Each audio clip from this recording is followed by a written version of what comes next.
When Juliet Cross stepped into the conference room, her presence hit like a cold gust of wind. Perfect posture designer heels and the smug look of someone who'd never heard no in her life. She offered a curt nod to the team, her gaze scanning the table until it landed on me. I was mid-sentence halfway through the Q2 market expansion rollout and instinctively paused. "Claire," she said, voice syrupy and loud enough to interrupt. "You can sit now. I'll take it from here."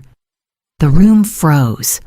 No one moved, not even Gregory Cross, who sat at the head of the table like a statue. I closed my binder, slowly refusing to drop my eyes. Juliet smiled thin and sharp. "From now on, you'll report directly to me." She knew what she was doing. She wanted the message clear. She wasn't just back, she was above me. What no one else in the room knew, though, was that this wasn't our first collision. A year ago, I had been a finalist for Vice President of Global Strategy, a role I'd earned through years of turnaround projects and landing Eastbridge Global as a client. But the day before the final decision, a confidential internal review surfaced, criticizing my delegation and leadership under pressure. It was unsigned, anonymous, and it killed the promotion. Only 2 people had access to that review system outside HR, Gregory Cross and Juliet. At the time, she'd been consulting remotely from Spain, a vague placeholder job title meant to explain her absence from anything resembling real work. I'd let it go, buried the disappointment under my usual armor of professionalism. But now watching her glide into the spotlight, I saw it. The same smirk she'd worn back then when she sat in on a meeting she had no reason to attend, asking loaded questions only someone gunning for my job would ask. And here she was again, only this time no veil, no subtle sabotage. Full control. She finished the rest of my presentation word for word using my slides, my data, my hours of prep like it had all fallen out of her head. Not a single acknowledgement. When she closed the deck, she turned and said, "Any questions?" No one spoke. Not even me. But that night, I opened a new folder on my private drive. I named it Gold Dossier. By the end of her first week, Juliet had rewritten half our workflows and scheduled back-to-back alignment meetings, where she repeated things I'd already implemented, only louder, and with a logo slapped on top. The strategic roadmaps I'd spent months refining suddenly had her initials in the metadata. She repackaged them, she said, polished the language. In meetings, she questioned everything. Why use that vendor, Claire? Have we considered a more aggressive model? Are you sure those metrics are accurate? I answered each one calmly, directly, not rising to the bait, but the effect was deliberate. She didn't want solutions. She wanted doubt. And she wanted it planted where it could grow in front of VPs, directors, and the board's executive liaison who'd started attending our briefings more frequently on her request. The team noticed. People started watching me in meetings the way you'd watch someone standing too close to a fire. On Thursday, I walked into the analytics portal before our 11 a.m. review. The dashboard looked off. Our product lead time had dropped by 22%, something I knew wasn't true. I clicked the data trail. Adjusted inputs, no audit log, no timestamp of the change. But the dashboard had Juliet's admin ID embedded. I took a screenshot. Then I took another, and I backed up the original metrics to an encrypted USB. That night, I stayed late. Alone in the dark conference room, I copied every version of the Q2 performance data I could find, one by one. Dates, deltas, users. I wasn't sure what I'd need yet, but I knew this was no longer about influence. This was erasure. The next morning, I ran into Alaric Green outside the break room. He handed me my usual coffee without asking and said quietly, "You're in her way, Claire. That makes you a target." I nodded. I know. He looked around. "Just be careful. She's not here to prove herself. She's here to replace someone." I didn't say a word, but when I walked back to my desk, I opened my calendar and cleared space for one meeting legal prep. Juliet didn't knock. She pushed the door open like she owned the hinges, a manicured hand gripping a crisp sheet of paper. "Let's cut some dead weight," she said, tossing the list onto my desk. I didn't pick it up right away. I let it sit there like a threat written in Helvetica. Eventually, I glanced down. 4 names, all mid-level managers, all women, and all from my department. My eyes stopped on the last name, Tessa Jimenez. Tessa. I asked, my voice steady. She just secured the NARA contract. That deal alone kept us from outsourcing 2 whole departments. Juliet rolled her eyes. She's difficult, passive-aggressive, always side-eyeing me in meetings. She saved this company $1.2 million in 1 quarter, I said. That's not attitude. That's competence. Juliet leaned in, voice low but sharp. This isn't a debate, Claire. It's an executive directive. I folded my arms. I won't fire someone based on your feelings. Her face flushed. For a moment, I thought she'd scream, but instead, she smiled a smile full of venom. Then I'll tell my father you refused a direct order. There it was. Not policy, not metrics, just raw, unfiltered nepotism wrapped in entitlement. The real game wasn't about streamlining teams or maximizing performance. It was about eliminating anyone who made her feel small. I didn't respond. I didn't need to. When she turned and walked out, heels clicking like gunshots on tile, I opened my drawer and unlocked the portable drive tucked beneath a stack of old reports. Then I took the list she'd left behind and added it to the folder already growing larger by the day. Inside screenshots, altered metrics, deleted comments from team forums, flagged compliance issues, and now a printed hit list with one of our best employees at the top.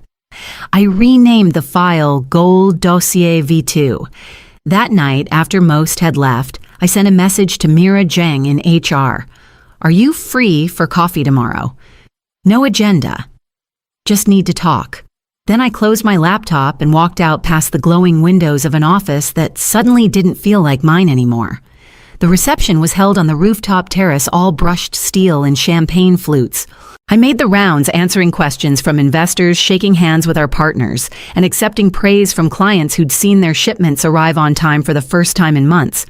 It wasn't loud praise, but it was consistent, genuine. Eastbridge's rep even pulled me aside and said, "Whatever you're doing with delivery logistics, keep doing it." Across the crowd, Juliet lingered near the open bar in a sapphire silk dress that probably cost more than my quarterly bonus. Her smile never quite reached her eyes. She lifted a glass toward me from across the room. I returned the gesture with a neutral nod. That night, sometime past 10, a calendar alert buzzed onto my phone. Meeting 1-1 with CEO urgent. 8:30 a.m. I didn't sleep much. When I stepped into Gregory's office the next morning, Juliet was already there, legs crossed, arms folded, waiting like a prosecutor. Gregory sat behind his desk, hands clasped, not looking at me. "She's been undermining my leadership," Juliet said before I could sit. "She disregards my directives. She spreads doubt with the team." I stayed standing. I disagreed with firing Tessa. "That's not undermining, that's protecting your bottom line." Juliet's voice sharpened. "If she stays, I'll walk, and I'll make sure the merger falls apart. You think Eastbridge is loyal to the brand? They're loyal to me." Gregory finally met my gaze. His eyes looked tired. "Claire," he began, voice quiet, hesitant. "I think I have to let you go." He wasn't angry. He wasn't even apologetic, just resigned, as if my career, my work was a file to be archived for convenience.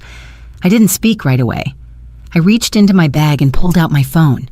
"I'd like you to check your email," I said. "Now." He blinked. "Claire, this isn't the time."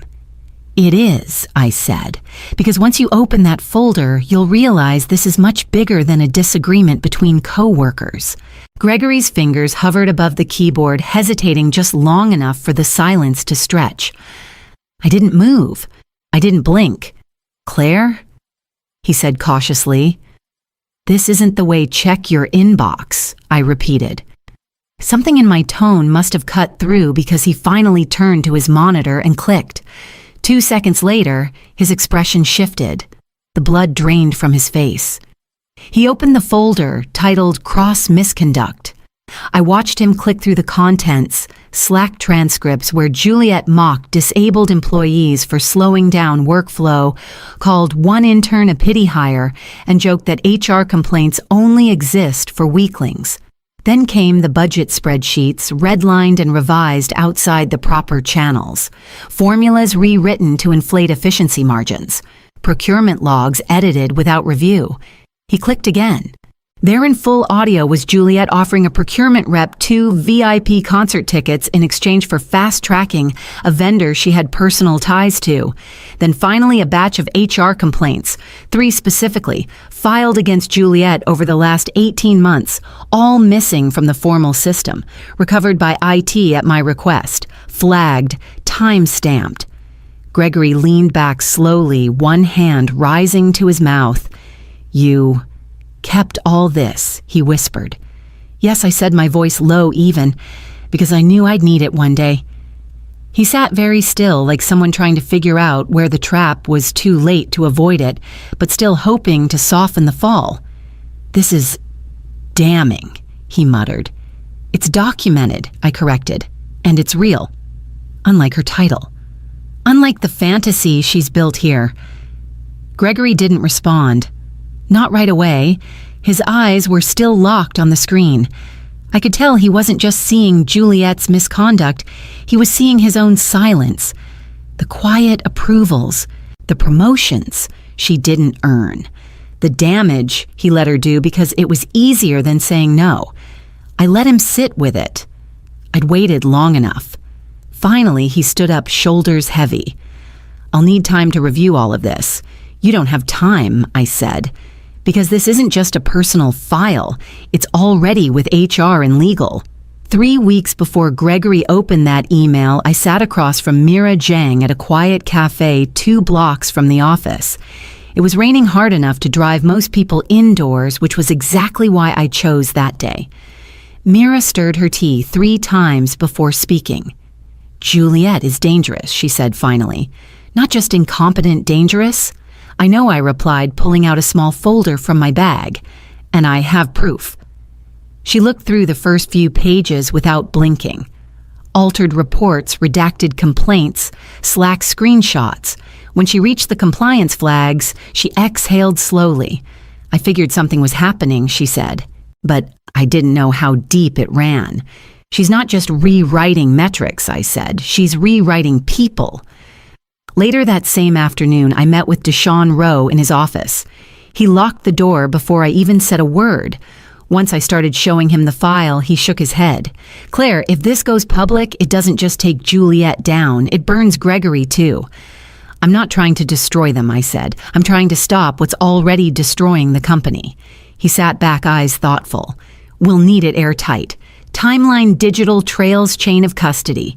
We spent 4 nights after hours compiling everything. Mira reviewed complaint procedures and flagged every deviation. Deshaun organized the materials into a whistleblower dossier, time-stamped, formatted, and protected. It was clean, sharp, lethal. Twist 4 wasn't mine. It was ours. We agreed on one thing: if I got pushed out, they'd go straight to the board. Not out of loyalty to me, but out of principle. "She's not a liability anymore," Deshaun had said. "She's a legal risk." They didn't want recognition.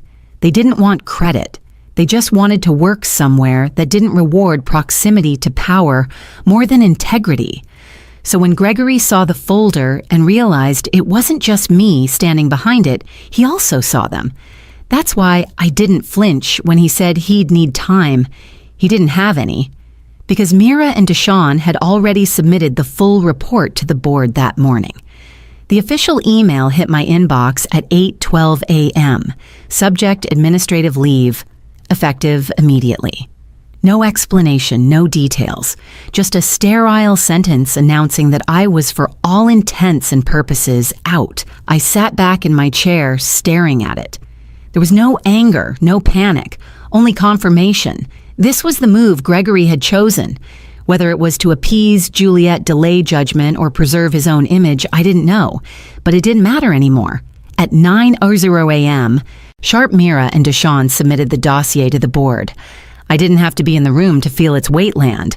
I could sense the ripple in the building. Meetings were rescheduled, doors closed, executive assistants suddenly went quiet. At 9:26 a.m., my phone buzzed. It was a message from Mira board meeting went south. Juliet tried to blame you. Didn't work. I smiled faintly. She must have panicked when cornered, probably tried to spin a narrative where I'd orchestrated the whole thing to sabotage her. But the dossier didn't leave room for stories. It was dates, actions, names. It was truth with a timestamp. At 9:41, the second wave hit. Eastbridge Global Holdings sent a formal letter to Gregory and the board. I didn't see the letter directly, but word traveled fast. The message was simple and loud enough to echo through every corner office. If Claire Patterson is removed, Eastbridge will terminate all future contracts, effective immediately. It wasn't just a statement of loyalty. It was a calculated business move. They didn't trust Juliet. They never had. And without me, there was no one left they believed in. That was twist 5, not the report, not the complaints, but the clients finally saying out loud what everyone else had whispered for months. At 10:15 a.m., Gregory tried calling me. I didn't answer. At 10:17, he tried again.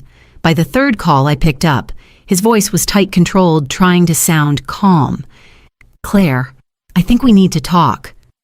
Gregory's voice on the phone was stripped of all the polish he usually carried in meetings. No commanding tone, no corporate phrasing. "The board asked Juliet to resign," he said quietly. "I'm stepping back, voluntarily." I didn't respond immediately. I let the silence do what it needed to. We met in his office that evening. For once, the room didn't feel like a throne room. His suit jacket was off sleeves, rolled, face drawn. There was no Juliet beside him, no shield of pretense. "She's gone," he said. "Packed up this afternoon. They'll release a statement next week, something about a transition and new ventures." I nodded. "And what about you? I'm taking a leave," he replied. The board insisted. They want to evaluate executive oversight before the next quarter. I studied him. "You didn't lose this company, Gregory. You gave it away, one blind favor at a time." He looked down, then back up again. "You were always the strongest person in the room. I just pretended not to see it." That admission didn't move me. Not anymore. I wasn't looking for remorse. I was negotiating terms. "I'll return," I said, "but on my terms, not yours, not anyone's." He nodded. "What do you want?" 3 things I said. First, a written policy, 0 tolerance for nepotism in leadership roles. Second, quarterly executive audits, real ones reviewed by the board, not buried in summaries. Third, full operational autonomy over the international division. No interference. Gregory leaned back, considering. "The board will push back." "They won't," I replied. "Not with Eastbridge watching. Not after what almost happened." He exhaled slowly. "All right. I'll make it happen." "No," I corrected. "You'll step aside and let the board make it happen. From here on, it's about accountability, not legacy." He didn't argue. When I left his office, I didn't feel triumphant, just ready. By morning, a formal reinstatement notice had landed in my inbox, signed by the board, not Gregory, and beneath it, a request attend the executive strategy session as acting VP of Global Operations.